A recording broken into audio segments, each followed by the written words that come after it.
In August of 2023, 13-year-old Ashley gave birth to a baby boy after being raped by a stranger. In the summer of 2022, a 10-year-old girl from Ohio had to travel to Indiana to receive an abortion just a week after Roe v. Wade was overturned. In these cases, these were just children, but average ages ranged from 15 to 33. For Ashley, things could have been different if she lived in a state that legalized abortions.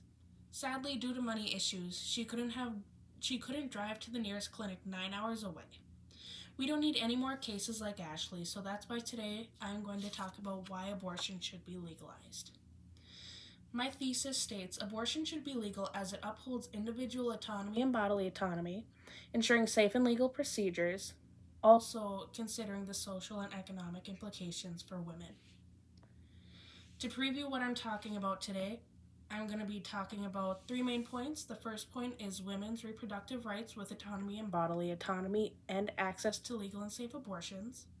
The second point is social and economic implications with overpopulation of resources and women's economic empowerment. And my third and final point is the exceptional circumstances in women's health care with women's health complications and rape and incest. Starting with point 1 with women's reproductive rights. With autonomy and bodily autonomy, the right to autonomy and bodily autonomy is crucial in ensuring that women have control over their own bodies. Every individual should have the freedom to decide what happens to their own body, and women are no exception. By legalizing abortion, society acknowledges and respects a woman's ability to make decisions regarding her own reproductive health.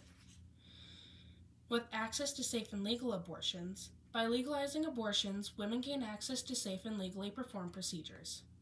When abortion is illegal, women resort to unsafe back alley procedures, putting their lives at risk.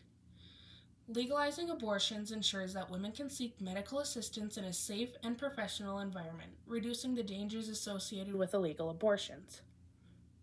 It is the responsibility of society to protect women's health and well-being, and legalizing abortion does just that. According to the National Library of Medicine, methods include drinking bleach, using a coat hanger, and there are many more gruesome that I did not add on. Moving on to the second point of social and economic implications. With overpopulation of resources, an article in PubMed says developed countries will need to maintain abortion rates around 201 to 500 abortions per 1,000 live births to maintain growth rates at levels below 1%. Overpopulation is a significant concern, and granting women the right to choose whether or not to continue a pregnancy allows for better family planning. When women have control over their reproductive choices, they plan their lives accordingly, ensuring that they are emotionally, physically, and financially prepared. This leads to a more stable and prosperous society, as females have the opportunity to thrive and resources can be allocated more efficiently. With women's economic empowerment, by having the ability to choose when and if to have children, women can pursue education and professional careers without the fear of unexpected motherhood. It enables them to break free from traditional gender roles, and this empowers them to attain economic independence. This empowerment not only benefits women individually, but also contributes to the overall economic growth of society. In the words of Julia McReynolds Perez, past research has considered the effect that women's empowerment has on their fertility, but it's failed to consider that fertility may cause changes in women's empowerment. Moving on to our final point, with exceptional circumstances in women's health care. With women's health complications, there are many complications that can go wrong in a pregnancy. According to the United States Department of Health and Human Services, there are minor complications like high blood pressure, but some more severe such as preterm labor or stillbirth. It's crucial to recognize these exceptional circumstances and their impact on women's health care. Many face health complications during pregnancy that endanger their lives or the fetus. Legalizing abortions ensures that women have access to necessary medical procedures to safeguard their health. Finally, with our last point of rape and incest, from the website USA Today, they say that rape only takes up 1% of abortion, while 0.5% of abortions include incest. These are low percentages, but there's a reason why. In the same article, it says that 3/4 of sexual assaults are not reported, and out of 1,000 rapes, only 5 perpetrators are convicted. In cases of rape and incest, forcing a woman to carry out an unwanted pregnancy can inflict immense emotional trauma. By legalizing abortion, we provide compassion and support to women who have experienced these horrific circumstances. To talk about what we already went over today, we have talked about women's reproductive rights with autonomy and bodily autonomy and access to safe and legal abortions. We talked about social and economic implications with overpopulation and resources and women's economic empowerment. And the final point of exceptional circumstances and women's health care with women's health complications and rape and incest. With my concluding remarks, after learning everything today, I'm going to provide you with some information on where and how to get abortions in our area. The closest place to receive an abortion is at the WE Health Clinic in Duluth.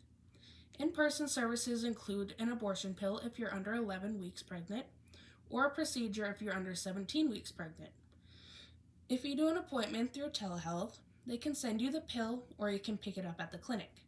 If you have any questions about their location, you can call 218-727-3352. If you're outside of this area and you are looking for a place to find or have an abortion, you can type in your zip code at abortionfinder.org to find clinics and more options near you. I'm also going to be doing my rebuttal now, so hopefully Cade states everything that he had before. So my first rebuttal is, in Cade's second point, he says many people argue that the fetus isn't alive. That's not true, but the fetus isn't like you or me. In an article from Choices, it states an unborn baby was termed a clump of cells.